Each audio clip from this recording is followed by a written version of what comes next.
Good Tuesday, everybody. It's Chuck Yarbrough from IT here with today's 90-second tech tip.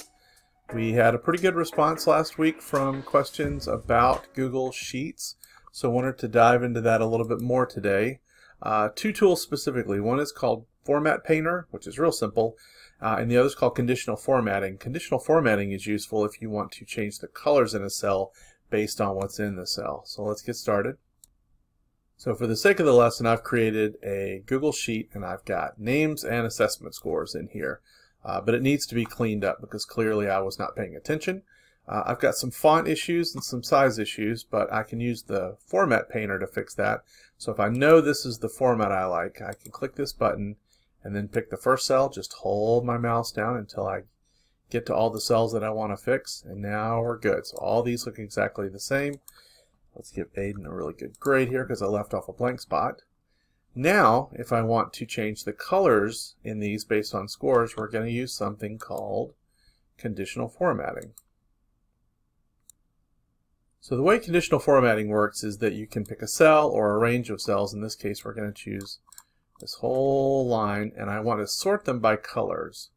And so, if we start from scratch, conditional formatting, it's kind of looking at this range, and it gives us a list of options. Do you want to color it if it's empty, if it's not empty, so forth? Does it have a date range? What I want is the in-between. So I want anything from 100 down to a 90 to be this light green color, and you can see it's already starting to flag those for me. So I'll leave that the way it is and hit done. And so far not bad, but this doesn't get everything because that only flags one small range.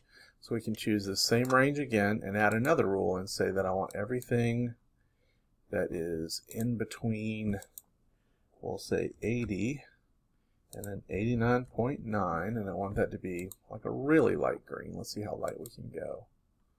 And hit done. And so now you can see it started to do this. You can have as many rules as you want. You just need to make sure that you remember you're putting them on all the cells that you want, right? But can be a great way to sort data.